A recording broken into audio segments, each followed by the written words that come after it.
السلام عليكم ورحمة الله وبركاته، ازيكم جميعا؟ يا رب تكونوا بخير. النهاردة إن شاء الله هنشرح درس هيئات مؤثرة في المجتمع المصري. أول حاجة معانا هيكون الجهاز المركزي للتعبئة العامة والإحصاء. الجهاز المركزي للتعبئة العامة والإحصاء خدناه قبل كده في أول درس. أنماط سكان بلدنا. طيب عرفنا عنه بس إن هو بيعمل لي إحصاء شامل أو بيعد لي السكان كل 10 سنين. ده اللي عرفناه عن الجهاز المركزي للتعبئة العامة والإحصاء.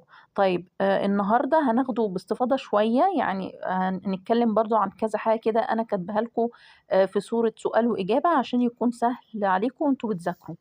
طيب بسم الله الرحمن الرحيم. أول حاجة هناخد إنشاؤه كان سنة كام؟ 1964. يبقى ده العام اللي اتنشأ فيه الجهاز 1964 ميلاديا. طيب قال لي إن الجهاز ده هيئة مستقلة تابعة لمين؟ تابعة لرئاسة الجمهورية مباشرة. يبقى لازم أعرف أول حاجة إن الجهاز المركزي للتعبئة العامة والإحصاء إن هو هيئة مستقلة، ماشي، تابعة لمين؟ مش تابعة لأي حاجة خالص غير رئاسة الجمهورية مباشرة. تمام كده؟ طيب الجهاز ده ليه فروع؟ قال لي نعم، ليه في كذا فرع على مستوى الجمهورية. يبقى ليه فروع كتير، مش جهاز واحد بس. لا، عندي كذا فرع ليه على مستوى الجمهورية. طيب تمام. لو جه هنا سؤال وقال لي دلل. اهتمت مصر على مدار تاريخها الطويل بالجوانب الإحصائية والبيانات والمعلومات. يعني من زمان ومصر بتهتم بالجوانب الإحصائية، إن هي تجمع بيانات ومعلومات عن السكان. دلل يعني قول الدليل أو اشرح. طيب هنقول هنا الإجابة: حيث قام المصريون القدماء بعد السكان وإحصاء الموارد.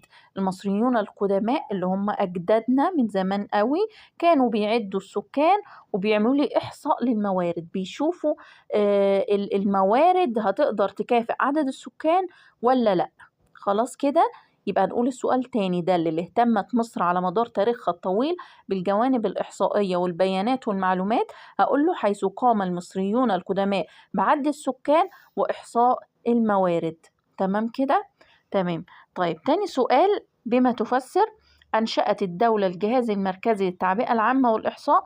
ليه الدولة أنشأت الجهاز المركزي للتعبئة العامة والإحصاء؟ أقول له لأهمية الإحصاء في تحقيق التنمية الشاملة.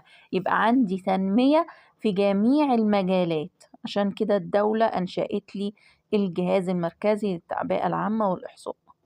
تمام كده؟ طيب إيه أهميته؟ لما يقول لي سؤال بما تفسر، إحنا قلنا ده هنقول إيه؟ ليه أهمية في تحقيق التنمية الشاملة. إنما لو قال لي الأهمية هقول له نقطتين اتنين. أول حاجة إن الجهاز بيجمع لي البيانات وبيعالجها وبيحللها وبينشر الإحصاءات السنوية. يبقى هو الأول بيجمع معلومات وبيعالجها وبيحللها، بيحلل البيانات اللي هو حصل عليها، وبعد كده يقدر يقول لي بقى تقديرات عدد السكان قد إيه. ومش تقديرات عدد السكان بس، هو الإحصاء شامل زي ما قلنا. الحالة الاجتماعية للسكان، يا ترى المعلومات اللي متسجلة دي عن ذكر ولا أنثى كده، يعني بيعمل لي إحصاء شامل. تمام كده؟ يبقى أول أهمية جمع البيانات ومعالجتها وتحليلها ونشر الإحصاءات السنوية. طيب تاني حاجة من أهم مسؤولياته القومية إجراء التعدادات السكانية كل 10 سنوات. يبقى أما يقول لي هنا، لو قال لي هنا أهم مسؤوليات الجهاز القومية، أقول له إجراء التعدادات السكانية كل 10 سنوات. عشان كده أنا كاتبة في أول رقم 2 كاتبة الأول أهميته الإيه؟ القومية. يبقى لو قال لي الأهمية القومية أقول له إجراء التعدادات السكانية كل 10 سنوات. لو قال أهميته وسكت هكتب له الإيه؟ النقطتين دول اللي هو رقم 1 ورقم 2. خلاص كده؟ طيب بيقول لي هنا: لاحظ أن كل كان آخر تعداد لسكان مصر عام 2017. آخر تعداد كان 2017. يبقى التعداد الجاي سنة كام؟ طبعا هنضيف على 2017 هنضيف 10 سنين، لأن احنا قلنا إن الجهاز بيعمل لي إحصائيات كل 10 سنين، يبقى أضيف 10 سنين على 2017، يبقى التعداد اللي جاي سنة 2027، يعني كمان سنتين بإذن الله. تمام كده. طيب سؤال: هل يمكن لأي فرد أو وزارة أو هيئة نشر بيانات أو معلومات إحصائية؟ لا يجوز لأي فرد أو وزارة أو هيئة نشر أي بيانات دون الاستناد إلى إحصاءات هذا الجهاز. يبقى تاني سؤال: هل يمكن لأي فرد أو وزارة أو هيئة نشر بيانات أو معلومات إحصائية؟ ممكن لأي جهاز ينشر معلومات عن السكان أو أعداد السكان قد إيه؟ لا يجوز ذلك دون الاستناد إلى إحصاءات هذا الجهاز. لازم نرجع لجهاز التعبئة العامة والإحصاء عشان هو اللي هيديني تقديرات مظبوطة بعدد السكان. خلاص كده؟ طيب تمام. طيب في سؤال كمان: من يقوم بمساعدة الجهاز على إتمام مهامه القومية؟ يعني هل الجهاز لوحده في مصر هو اللي بيجمع لي أو بيجمع البيانات والمعلومات دي لوحده وبيديني تقديرات بعدد السكان أو بيعمل لي إحصاء شامل للسكان؟ أكيد في حاجات بتساعده في المجتمع. طب إيه بقى الجهات أو المؤسسات اللي بتساعده إن هو يقوم بعمله ده أو يقوم بمسؤولياته القومية؟ قال لي: تقوم كافة الجهات الحكومية والخاصة بتوفير كل البيانات والإحصاءات التي تساعد الجهاز في ذلك. يبقى تاني: من يقوم بمساعدة الجهاز على إتمام مهامه القومية؟ أقول بتقوم كافة الجهات الحكومية والخاصة بإيه؟ بتعمل إيه الجهات الحكومية والخاصة دي؟ بتوفر كل البيانات والإحصاءات التي تساعد الجهاز على ذلك. يعني مثلا ممكن نقول السجل المدني ممكن يساعد جهاز التعبئة العامة والإحصاء. ممكن نقول الوحدات الصحية هي برضو بتساعد جهاز التعبئة العامة والإحصاء. يبقى الجهاز ده بياخد معلومات وبيانات من مؤسسات حكومية وخاصة كتيرة في مصر علشان يقدر يديني تقديرات مظبوطة بعدد السكان. خلاص كده؟ طيب تمام. دي بالنسبة للأسئلة المهمة جدا عن الجهاز المركزي للتعبئة العامة. ده بس اللي هنذاكره، يعني مش هيخرج أي حاجة منه إن شاء الله. طيب تاني حاجة اللي هي منظمة اليونسكو. منظمة إيه؟ اليونسكو. إحنا طبعا سمعنا عنها كتير في الترم الأول وفي الدروس اللي إحنا شرحناها برضو الدروس اللي فاتت سمعنا عنها كتير. طيب زي إيه مثلا؟ إحنا قلنا فن التحطيب. لما تم إدراج فن التحطيب على قائمة التراث العالمي، من اللي أدرج فن التحطيب على قائمة التراث العالمي؟ هي منظمة اليونسكو. ايه تاني؟ اليوم اللي هو يوم الاحتفال بالتراث العالمي، يوم احتفال بالتراث العالمي، مين اللي عمله؟ منظمة اليونسكو، وهو كان يوم 18 إبريل. كان يوم 18 إبريل يوم التراث العالمي. طيب هنا بقى بيقول لي منظمة اليونسكو هي منظمة الأمم المتحدة. هي منظمة إيه؟ الأمم المتحدة للتربية والعلم والثقافة. يبقى هي منظمة الأمم المتحدة للتربية والعلم والثقافة. خلاص كده، عشان ممكن يجيب لي في صح وغلط أي منظمة تانية. يقول لي مثلا منظمة الفاو هي منظمة الأمم المتحدة للتربية والعلم والثقافة، هقول غلط. يبقى لازم نعرف إن منظمة اليونسكو هي منظمة الأمم المتحدة للتربية والعلم والثقافة. طيب اتأسست إمتى؟ سنة 1945. رسالتها إيه؟ أي منظمة بيبقى ليها رسالة. يعني إيه؟ يعني عايزة توصل لنا لإيه، أو هي اتعملت ليه. دي الرسالة. اتعملت ليه؟ علشان إرساء السلام ونبذ الكراهية والعنف. إيه إرساء دي يا مس؟ ده أنا مش هعرف أحفظ. طيب بلاش إرساء وقول نشر. نشر السلام ونبذ الكراهية والعنف. خلاص كده. طيب من خلال إيه؟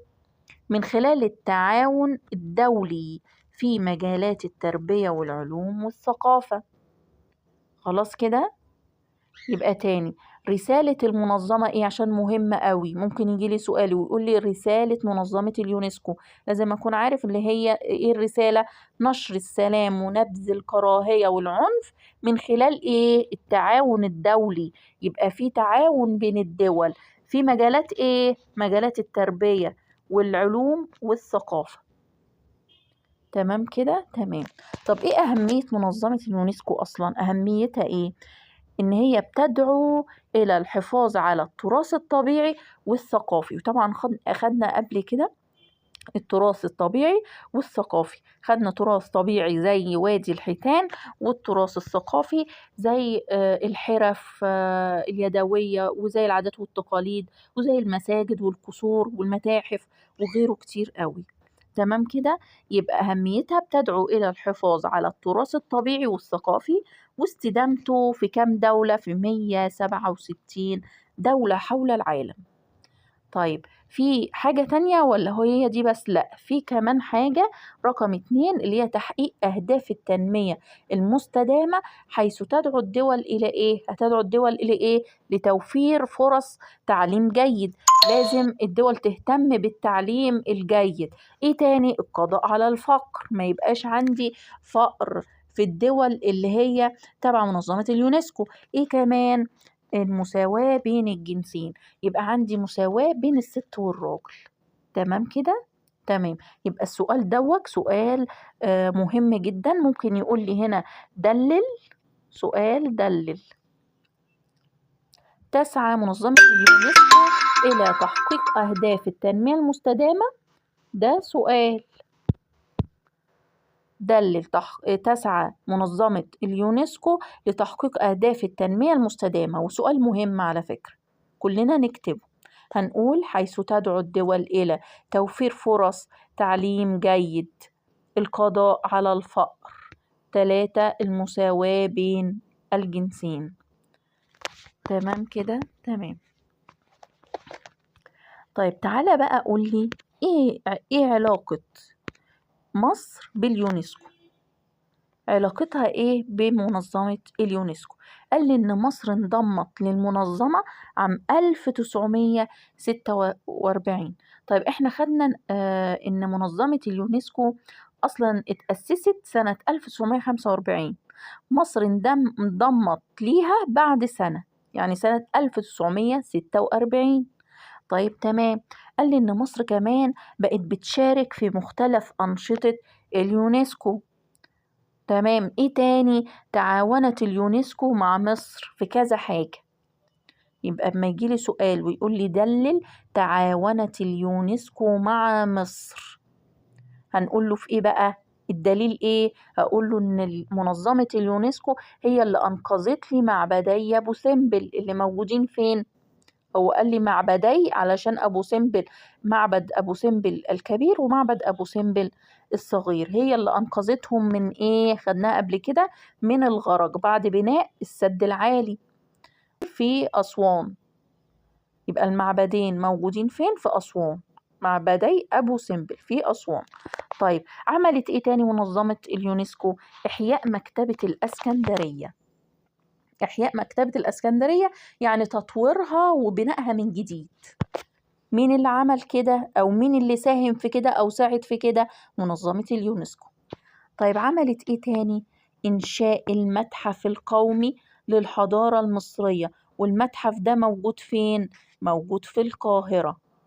يبقى لازم نعرف ال3 حاجات دول كويس قوي، وفي حاجات طبعا غيرهم كتير، بس هم دول اللي احنا واخدينهم عندنا في الدرس. يبقى هنا لو قال لي علاقة مصر باليونسكو لازم اقول ال3 نقط: انضمام مصر المنظمة عام 1946، وتشارك مصر في مختلف أنشطة اليونسكو، وتالت حاجة تعاونت اليونسكو مع مصر في إنقاذ معبدي أبو سمبل، وإحياء مكتبة الإسكندرية، وإنشاء المتحف القومي للحضارة المصرية في القاهرة. لازم أقول ال3 دول. أما لو قال قال لي سؤال دلل تعاونت اليونسكو مع مصر، هقول له بس إيه الإجابة اللي هي إنقاذ معبدي أبو سمبل وإحياء مكتبة الإسكندرية وإنشاء المتحف القومي للحضارة المصرية في القاهرة. كده يبقى احنا خلصنا درسنا. ولو حلوا الأسئلة على الدرس، ولو وقف قدامكم أي حاجة يا ريت تبعتولي. والسلام عليكم ورحمة الله وبركاته.